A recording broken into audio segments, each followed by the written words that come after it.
we will be making, hopefully if we have time, everything. If not, maybe some of it. So these are the fillings. This is black sesame, but you can also do, I'll be making it actually with regular sesame. That's chopped up mung beans, cooked mung beans, and that's chestnuts, seasoned with a little bit of cinnamon. And then here I have 5 colored doughs: pink, purple, white, yellow, and green. We'll probably get to make about 4 of them. And then, yeah, let me show you, before we dive into it, I wanted to show you the final product. So let me move these away. And so we won't be making it this way, but I just wanted to show you what the traditional way is. This is a steamer, bamboo steamer, with a big pot of water underneath. And that's how traditionally the Songpyeon is steamed. So I just steamed for 30 minutes. You need to make sure that, sorry, hold on, I'm gonna make sure that the steamer is also soaked. And there we go. We have, and I had fun lately because it's fall. So made some little pumpkins too, decorated with some flowers, all different shapes. So if you have family, you have kids, it's a wonderful way to have fun. You don't, this is the traditional shape, but you don't have to be, confined to that. So I just wanted to show you that. And before we,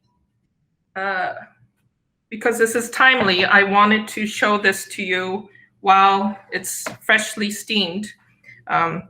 So the thing about Songpyeon is you're not done just by when you're finished steaming. What you need to do is take them out, and this is just water.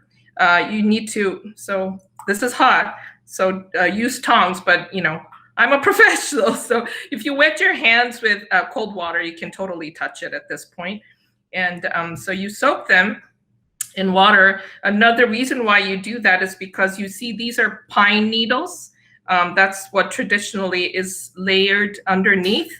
One reason why is because it helps them not to stick, but also the other reason is they impart a great aroma. The lovely smell of pine gets into the duck. Also, it is known to have great health benefits. I don't know if it's been scientifically proven, but Koreans say it gives you great chi and makes you healthy. So anyway, here, so you just want to soak it for a while. The reason why we soak it in cold water is because we kind of want to stop the cooking. Also, if it keeps staying hot, the moisture dries away and the duck becomes really dry. This way, we're kind of sealing in the moisture in there. So that's what, that's why we do it. So we're done by soaking them in water. Then what you do is you get some sesame oil and you sprinkle it all around, and you kind of, I do it by hands because if you use a spoon, I'm afraid you might, mash up some of them. Oh, by the way, these were actually frozen, uncooked.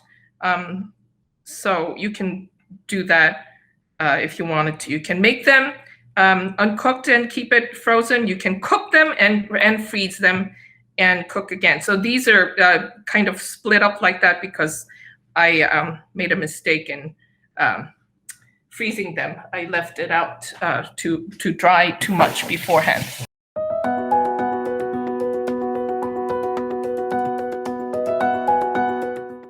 Store-bought 쌀떡가루, it says. It's the store-bought, professionally made 맵쌀가루, which is a wet rice flour, different from sweet rice flour, different from the dry rice flour that you can buy from American groceries or whatever. This is, you can only buy it from, unfortunately, Korean stores that are either really big or they cater to more, older generations. So that one is very fine. If you touch it, it almost feels like kind of somewhere between a cornstarch and regular flour. So you don't feel a grittiness at all. So ideally that works best, but all that Songpyeon you saw was made with my homemade one. And that one, and let me just show you here. Here's a blender that I used to make it, and I just wanted to show you that. And this is sort of the key. So this one, it does feel a little gritty when you touch it. It does feel a little gritty, but it shouldn't be like, how should I put it? Oh, so like if it's like sand, definitely it's too gritty. But as you can see, it's pretty fine, and you can kind of smush it. If you smush it, it kind of gets smushed up. That's how fine it should be. So it is going to be a little coarse than the one that you can buy. But yeah, if you blend it, follow my instructions, blend it, mix it, blend it for about 3 minutes, you should get pretty nice granules. And just to show you, this is, and what you do is after you blend it in the blender, you sift it. And I wanted to show you how this is too coarse, right? This one, it feels like rice kind of. And so you want to sift those out, and you can blend it again. But if it's, you see how it's sort of like sand or like big salt, table salt, I mean, a little bigger than table salt, then it's too coarse. Okay, so now let's get to making some fillings. So here's my first filling that I'm going to make, and it's the sesame seeds. So here I have the regular sesame seeds that I bought at the store. And so we're going to do a half a cup of that, and I'm going to put it in my favorite mortar and pestle, and I'm just going to crush it. You don't have to crush everything. I just want to open some of them up so that you have more flavor. So you can do as much or as little as you want. If you have a small blender that you don't want to do that, you can totally just do that instead. So we're going to add that to a bowl. Add 2 tablespoons of honey. And then we're going to add just a little bit of salt, just to sort of enhance the flavor. So about an 1/8 teaspoon of salt. And then so you can just stop here if you don't like things to be very sweet. If you like things to be sweet, and traditionally it is sweeter than this, you can add about 1/2 teaspoon of sugar. And so we're going to mix that all well, and that'll be one of our filling. Okay, so that's that. The other one is chestnuts. So what I like to do is buy canned chestnuts in syrup, and it comes out, like that. I like them because they're still kind of crunchy. You can use real chestnuts, cook them and peel them and use them. That's totally fine too. So you can use them whole like that, or you can chop them up. Where's my chopped? Oh, well, there we go. So yeah, chop them up like that. And what I do is sprinkle some cinnamon and some salt again. And that's how you can make your chestnut filling. Do you want to turn the light on? The final filling that I have here are mung beans. This is a mung bean that I bought. Buy the one that has no peels. And you soak them in water for about 2-3 hours. And you should get it to look like this. And then what you do is you cook it in the microwave for about a minute, 20 seconds. Add a tablespoon of water before you do that. And then when it's all nice and cooked, then you can chop it or blend it in the blender. And then we're also going to add some honey, like 2 tablespoons, and a little bit of salt. All the recipes all on my blog. Okay, so now let's start making the dough. So here's the flour that I blended. See, it feels good to touch, basically. So then with that, we're going to need, Songpyeon dough, or banjuk in Korean we say, is made with hot boiling water. And for that, we call it ikbanjuk because ik means to cook. And that makes the dough more sort of cohesive and a little more chewy. So we're going to do that, but sorry, the water is still boiling. I have to wait for that. So while we wait, let me show you how to make the yellow dough. So yellow dough is made, you can, of course, just use food coloring, but you can make it with kabocha squash. And so here I sliced up a kabocha squash that I actually bought from Trader Joe's yesterday. And what you want to do then is just cut out, the peel. You can't peel because they're really hard. So you just cut out all the green skin. And you kind of want to generously cut out a lot and not leave any of the green. One for color, the other is it's tougher out there. And we want to cook it and make it really soft and use a sieve to smush it out. So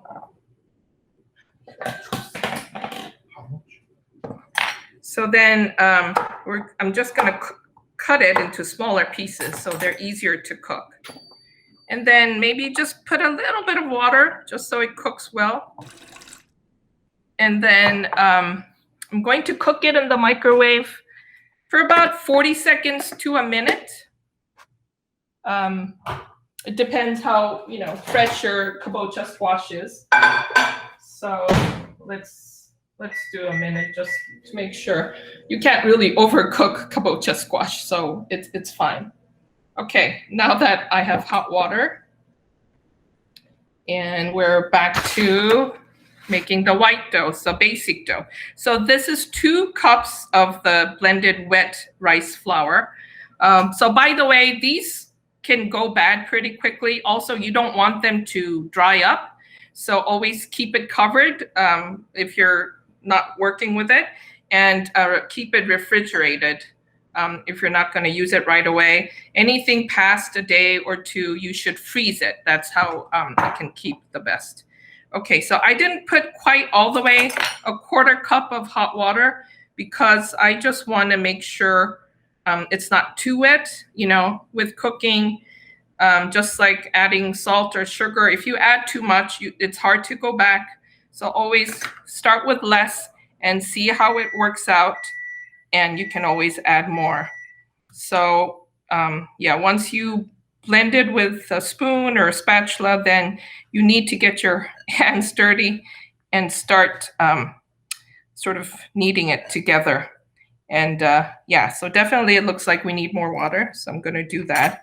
We might not even need more, but just want to start with that. Also, one thing about the difference between store-bought and freshly homemade, I tested it with the store-bought one. It's actually has more moisture, so it uses less water than my recipe, which assumes you're going to use the homemade dough.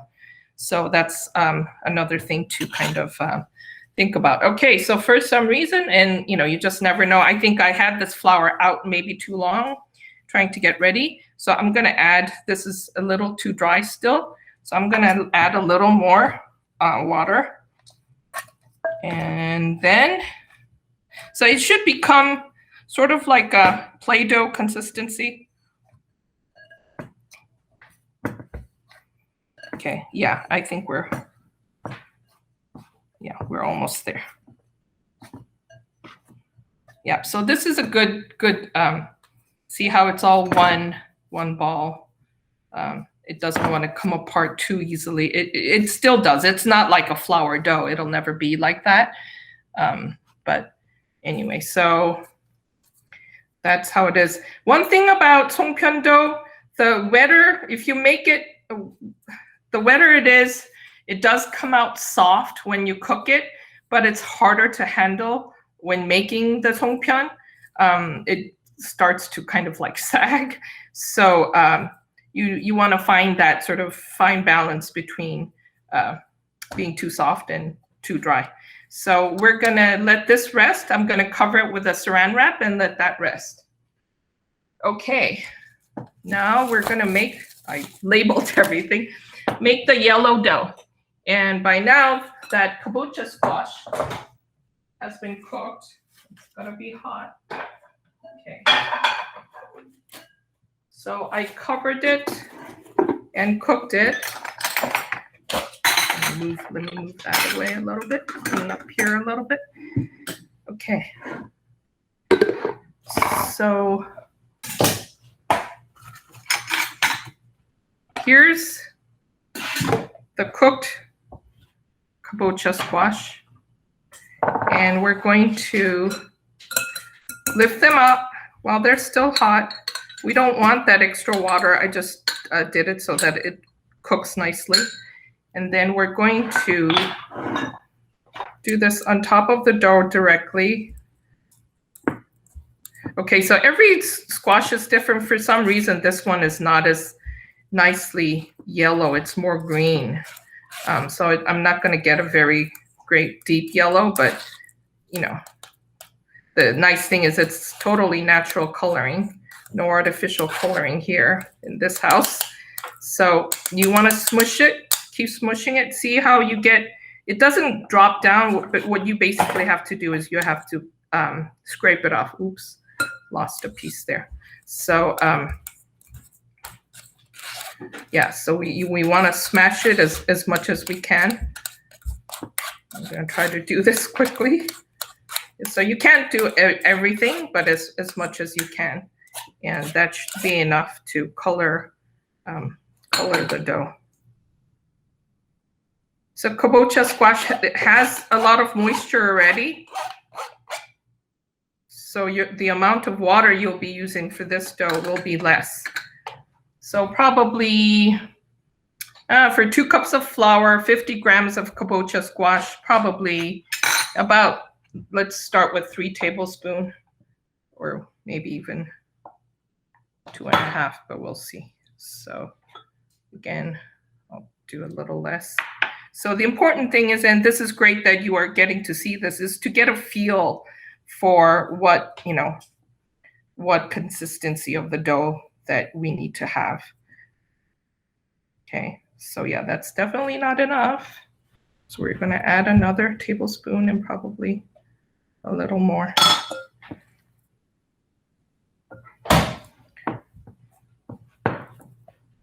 Okay, so that's the yellow dough we're making.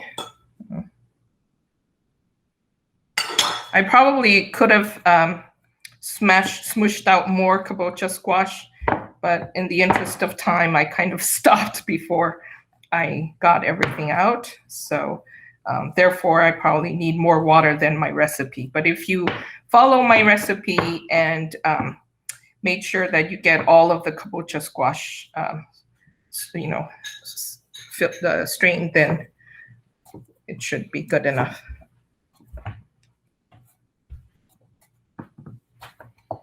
Where's the, can I have the kabocha squash again? I think I definitely need more color. It's way, it's not, no, the cooked part. Okay. Of course, when I'm trying to show it, it's not giving me the color that I want. Okay, so I'm just gonna add a little more. hopefully that'll add some more color. And then the other two dough that I'm going to make today, if we have time, how much time? Oh, we don't have a whole lot. Purple and green. So purple we're going to make with blueberries. Green I'm going to make with suk, Korean mugwort. It comes in dried form, in a powder form, so we can use that. Also, by the way, the color, once you cook it, it becomes more vivid and darker. So this is like really pale yellow now. It will definitely be more yellow than this. So anyway, so that's the yellow dough. And let's get started on the purple dough. And we'll go back and forth. So for the purple one, as I said, I'm going to be using blueberries. So a 1/4 cup of blueberries to a blender and about 2 tablespoons of water. And then we're going to blend it as much as you can.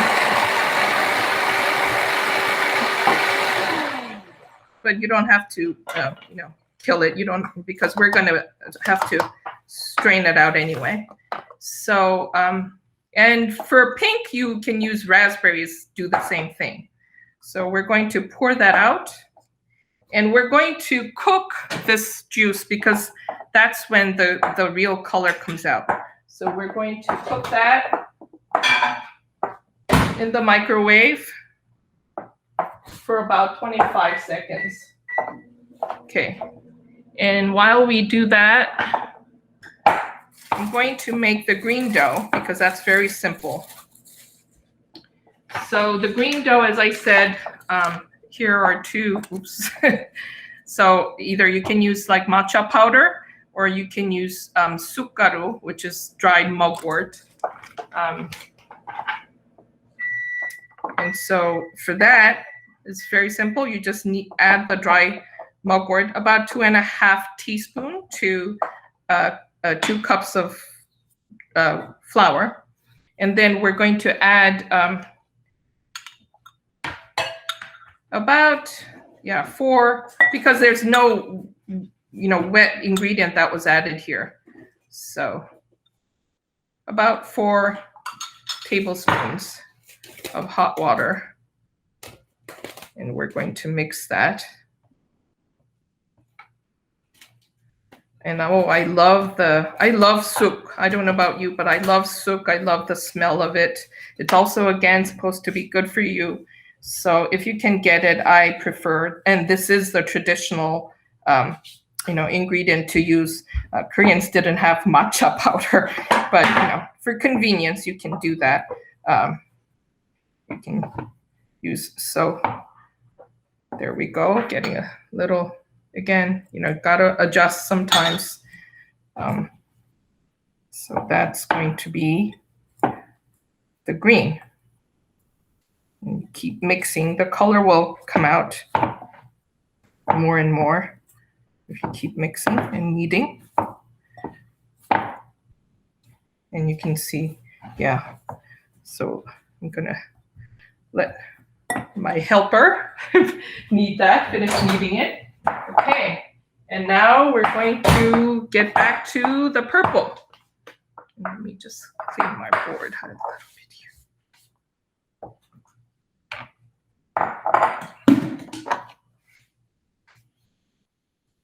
Okay, so the purple, this is the cooked blueberry. It's hard to see, hopefully you can see it. And we're going to use a strainer. No, I need a strainer and a bowl.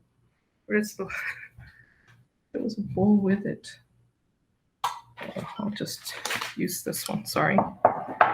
Okay, so we're going to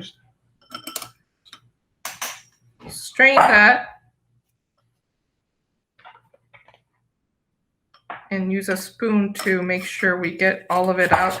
So doing about 1/4 cup of blueberries and 2 tablespoons of water should give you, I've tested several times, it comes out a little different, give you at least 2 tablespoons of liquid, or sometimes a little more. It kind of just, again, depends because it's hard to exactly measure your blueberries. So if you want to make it dark purple, maybe you should make a little more because this will be about 2 tablespoons and a little more, but it should work fine. So for that, what we're going to do is add that because we just got it out of the microwave. One thing I usually do is if you kind of for whatever reason left it out too long and it's cooled down too much, you can reheat that in the microwave for about 10-15 seconds before you use it.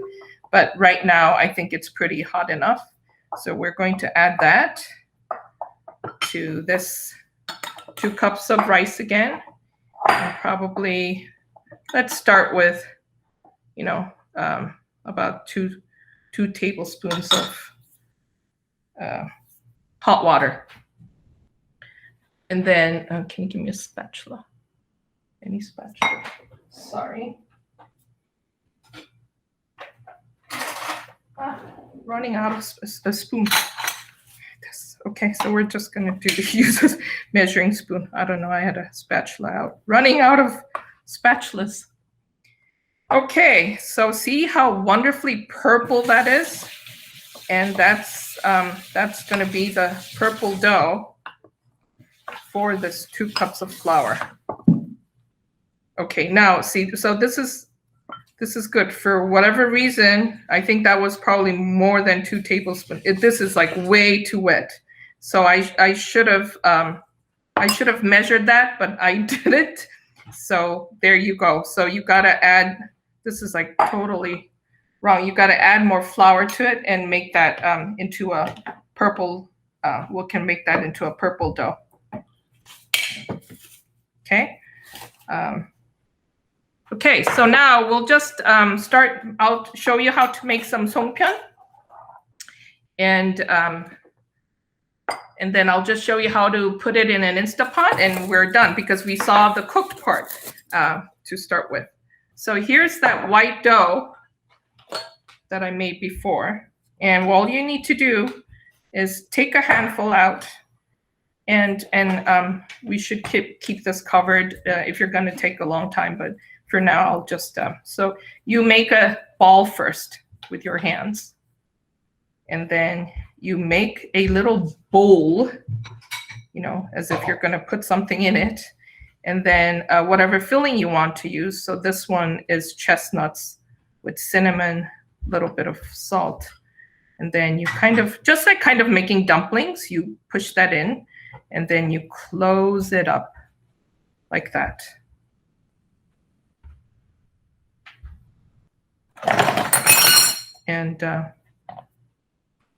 And you can shape it further if you want, or you can just stop there. Some people like to squeeze it one more time. It all depends.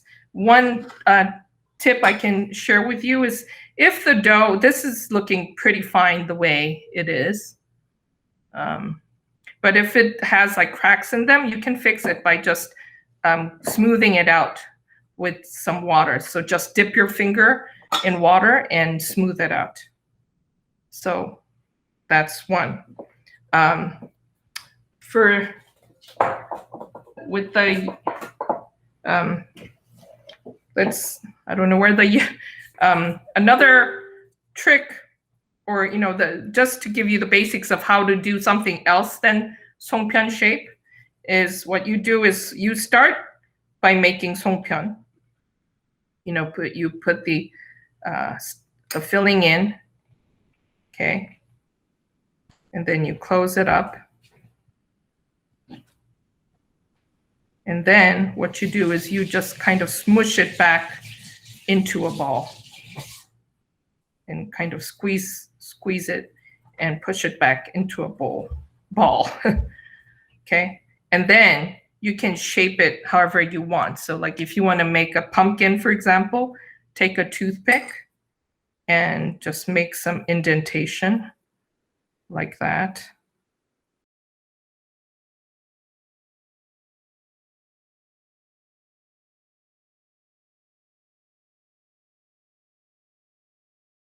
That's, you basically have, can you close the curtains? It's too bright on this side. Sorry, it's hard to see how, yeah, it's the shape of a pumpkin. And using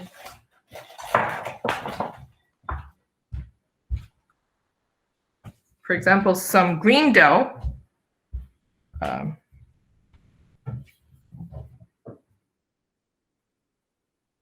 You can make, little, see, this is a little too dry. So again, just add some little bit of, too dry to make like leaves with. To make songpyeon with, it should be fine.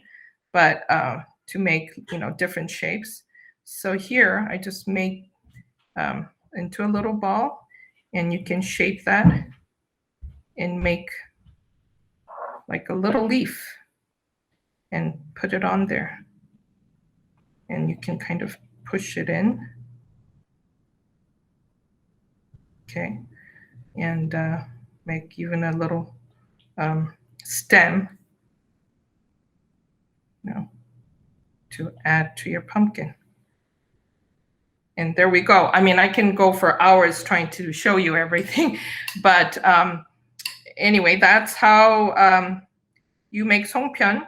And the great thing is you can, as I said, you can make a whole batch, freeze it individually like you would be freezing dumplings, and then keep it frozen, and then steam it, cook it, or you can cook it and eat it, and if you have leftovers, freeze it right away. The thing with songpyeon is once you cook it, past a day, they become really hard, and it's hard to keep them fresh. So you can refrigerate it also and steam it again. I have all those different timings and instructions on my Songpyeon post and the recipe card.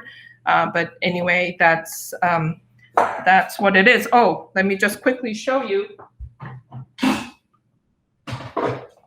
So for the Instant Pot, what I do is here I use the steam, I don't know what you call it, steam liner or whatever. I have the silicone steamer that I like to put. I do 2 layers because I don't want the water to come up too much into the songpyeon. So I try to create an sort of more height. And then you add a cup of water, and this amount is going to be different based on the size of your Instant Pot. I'm sure you all know. So a cup for 6 quart, cup and a half for 8 quart, I think half cup for 3 mini. And then one way is you can also use this. You can buy from a Korean grocery store. It's hemp cloth for steaming. If you add that, it definitely will not stick. If you don't use that, it may stick a little bit. What I do is I just actually take out the whole thing and dump it in a bowl of water and get it out. Of course, if you can also line it with pine needles, if you can find some. So I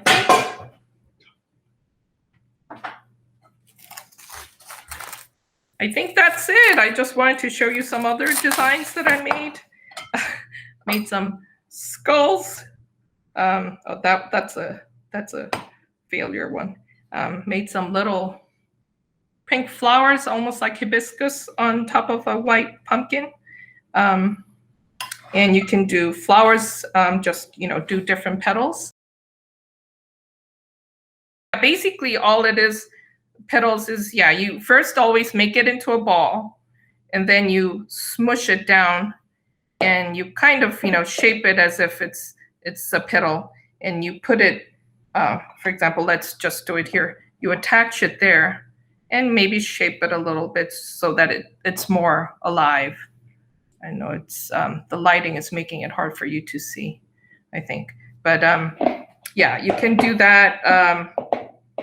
The simplest, easiest thing to do with like kids, for example, I think, is to do like little ball flowers.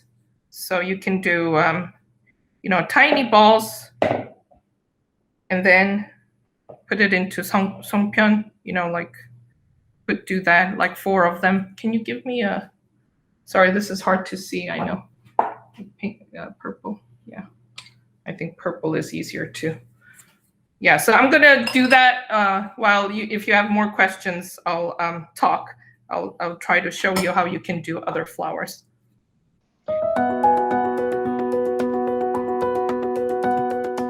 So steaming. So if you're gonna use a stovetop steamer, you steam for about 30 minutes. If you're going to use an Instant Pot, from fresh, it's 12 minutes steam, low pressure. From frozen, it's 15 uncooked. It's 5 minutes to reheat cooked frozen Songpyeon.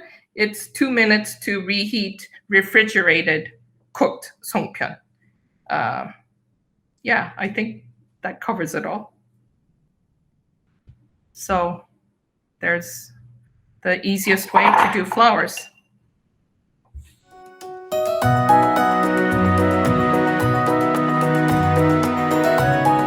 Yeah, so be sure to use short grain rice and soak it well for 5 hours or more and drain it fully and then blend it. And I find a little, if you have not enough rice in the blender, then it's hard to get it fine. If you have too much, also it's hard to get it fine. So I find if you soak 2 cups of short grain rice, for my blender, you can split it into 2 and it works perfectly. And the thing to watch also when you blend it is when they're all like nice fine granularity, they will all kind of swirl around like waves. Whereas if they're not fine, some of it will stick to the sides and some of it will blend. So that's when you need to get in and with a spatula and scrape off all the sides and release the bottom layer kind of gets stuck there. So release that and make sure they're all mixed together. So it takes a bit of extra work when you try to use a blender to do it, but I mean, still. So yeah, that's it.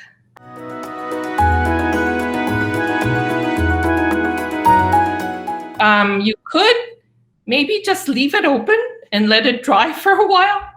Kind of mix it in between, so that because the outside is going to dry, the inside is going to stay wet. So every now and then, if you mix it, hopefully the moisture will kind of evaporate. I mean, it's a long process, but I know what you're saying. You don't have any extra flour and it's like too wet. So that's the nature of this thing. I mean, you saw me today. It's like I measured everything perfectly, but still, depending on the temperature, moisture, they just want to do different things. So maybe you can try that. Let me see what else you would do. Yeah, so one thing you could do is instead of also keeping it in one big ball, maybe separate them out into little balls and then let them just leave them out for maybe 30 minutes or an hour or something and try, mixing them again and see if that's any better. But if it's like really wet, that might be hard. Like, I don't know what happened with my blueberry. Never happened before. Of course, Murphy's Law, it happened today.